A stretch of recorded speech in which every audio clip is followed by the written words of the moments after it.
మన ప్రభువును రక్షకుడైన యేసు క్రీస్తు అతి శ్రేష్టమైన నామాన్ని బట్టి ఉదయకాలం హోసన్నా దైవ సందేశాలు అనే కార్యక్రమం వింటున్న దేవుని బిడ్డలను మీకు శుభం కలుగునగాక. అందరికీ వందనాలు. మీరంతా బాగున్నారా?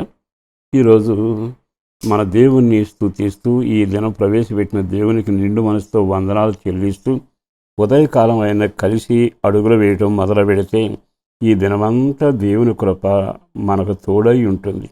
అది ఆహ్లాదంగా ఉంటుంది, దీవెనకరంగా ఉంటుంది.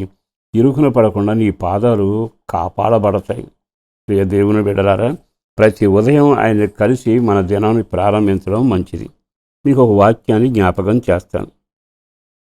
దేవుడట ఈ లోకంలో జరిగించే ప్రతి పని కొరకు ఆయన ముందుగానే నిర్ణయించాడు. అంటే కొన్ని పనులకు కొంతమందిని మనం నియమిస్తాం కదా. ఏలేందుకు ఒకరిని, దున్నేందుకు ఒకరిని, నాటేందుకు ఒకరిని, అలాగే గాయాలు కట్టేందుకు ఒకరిని, ఆయా పనుల కొరకు అందరినీ మనం నియమించి వాడుకుంటాం. భూలోకంలో జరుగుతున్న తీరు మనం కొన్నిసార్లు దేనికి నియమించబడ్డామో మనకు తెలియాలి. మనల్ని ఒట్టిగా ఆయన కూర్చోబెట్టడానికి ఈ భూలోకానికి పంపలేదు. నీవు నీ జీవితంలో ఆయన అప్పగించిన పనేమిటో అది నువ్వు పూర్తి చేయగలగాలి. అంటే దేవుని ప్రణాళిక ముందు నీకు అర్థం కావాలి. దేవుడు నన్ను ఎందుకు పుట్టించాడు? చెట్టును పుట్టించాడు ఫలాలు ఇవ్వటానికి, అగ్నిని పుట్టించాడు అన్నిటినీ కాల్చి కొన్ని మేళ్ళు దీవెన చేసేందుకు. మీరు కొన్నిసార్లు గమనించినప్పుడు ప్రతి వస్తువైనా ప్రతి వ్యక్తి అయినా ఏదో పనికి నిర్ణయించబడ్డారు. మరి నీవు దేవునికి నిర్ణయించబడ్డావు, నేను దేనికి నిర్ణయించబడ్డా? అపొస్తలుడైన పౌలు చాలా తేడాగా రాసిన ఒక మాట మీ జ్ఞాపకం చేస్తాను. ఎఫెసీ పత్రిక 1వ అధ్యాయము 6వ వాక్యం. ప్రేమ చేత ఆయన క్రీస్తులో మనను ఏర్పరచుకొనేను. ప్రేమ చేత ఆయన క్రీస్తులో మనను ఏర్పాటు చేసుకున్నాడు. ఎందుకు ఏర్పాటు చేసుకున్నాడు? మనల్ని అంటే ఆయనలో ఏర్పాటు చేసుకున్నాడట. కొన్ని మాటలు మీతో చెబుతాను. మొదటి మాట ఏమిటంటే, పరిశుద్ధులుగా ఆయన ఉన్నాడు గనక మనం కూడా పరిశుద్ధులుగా ఉండాలనేది ఆయన ఆలోచన. పరిశుద్ధులందరూ కలిసి ప్రభుతో సదాకాలం ఉండబోతున్నారు గనక ఆ పరిశుద్ధుల్లో నేను మీరు ఉండాలని ఆయన యోచించి పరిశుద్ధులుగా ఉండుటకు మనల్ని ఏర్పాటు చేసుకున్నాడు. మళ్ళా చెప్పన, మనం ఎందుకు నిర్ణయించబడ్డామంటే పరిశుద్ధులుగా జీవించడానికి. ప్రభువు ఎవరితో ఉంటాడు? పరిశుద్ధులతో ఉంటాడు. పరిశుద్ధులు ఎవరితో ఉంటారు? ప్రభుతో ఉంటారు. అంటే నిన్ను దూరం చేసుకోక నా బిడ్డలు నాతోనే ఉండాలి అని పరిశుద్ధమైన జీవితం జీవించుటకు ప్రభు నిన్ను ఏర్పాటు చేసుకున్నాడు. ఒక్కసారి ఈ మాట విన్నాక ఇంత ఆధిక్యత నాకు ఇచ్చాడే, నేను పరిశుద్ధంగా జీవించి ఆ పని పూర్తి చేయాలి. రెండో మాట చెబుతాను.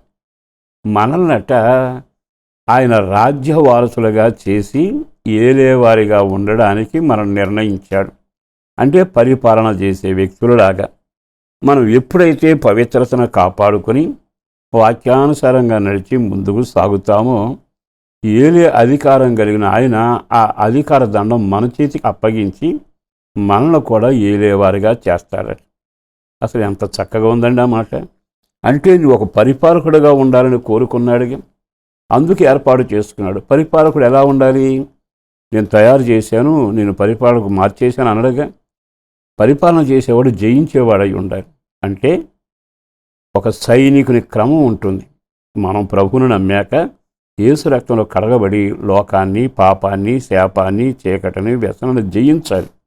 అట్టి పరిస్థితిలో ఏలేవాడుగా ఉండడానికి ప్రభు నిన్ను నిర్ణయించాడు. మరొక మాట చెప్పను, ఆయన వెలుగై ఉన్నాడు, మీరు లోకానికి వెలుగై ఉండడానికి నిర్ణయించాడు. అంటే ఇప్పుడు నేను వెలుగ్గా జీవించాలంటే నాలో చీకటి ఉండకూడదు, మీలో చీకటి ఉండకూడదు.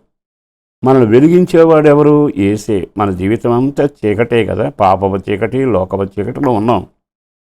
ఆయన మనల్ని వెలిగించాక నీ పేరేమిటో తెలుసా? దీపస్తంభం మీద దీపం.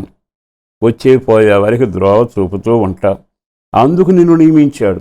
ఆ విలువైన పాత్రను, బాధ్యతలను నీవు జ్ఞాపకం చేసుకున్నప్పుడల్లా ఒక అనామకుడులాగా బ్రతకూడదుగా.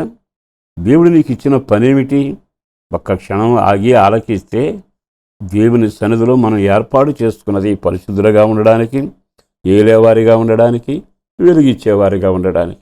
అట్లాంటి కృపను పొంది మీరు సాగగలిగితే మీ జీవితం ధన్యం, దేవుని ప్రణాళిక నెరవేరి మీరు ఆశీర్వదించబడుదురుగాక. పరిశుద్ధుడును ప్రేమమడి నా ప్రభు, వందనాలయ. అపారమైన నీ ప్రేమ కొరకు ధన్యవాదాలు. చేసిన మేలు కొరకు వందనాలు, చేయబోతున్న కార్యాల కొరకు వందనాలు. కృప కలుగునగాక. మమ్మల్ని ఎందుకు ఏర్పాటు చేసావో బహుతేటగా వినిపించావు. ఆ చిత్తం నెరవేర్చే వ్యక్తుల్లాగా వీరందరి కొరకు నేను ప్రార్థన చేస్తుండగా కుటుంబాల రక్షణ ఆనందంలో వర్ధిల్లాలి, ప్రార్థనలో పెంచబడాలి.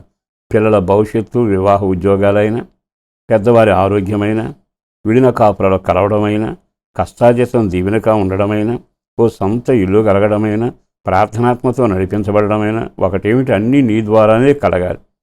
వాళ్ళ కష్టార్జితాన్ని దీవెనకరంగా మార్చండి, ప్రార్థనలో పెంచండి. నోటి నిండా నవ్వు కలిగి ప్రార్థనలో ఎదిగే కృప దయచేయమని యేసు పరిశుద్ధ నామాన ప్రార్థించి వేడుచున్నాము తండ్రి. ఆమేన్.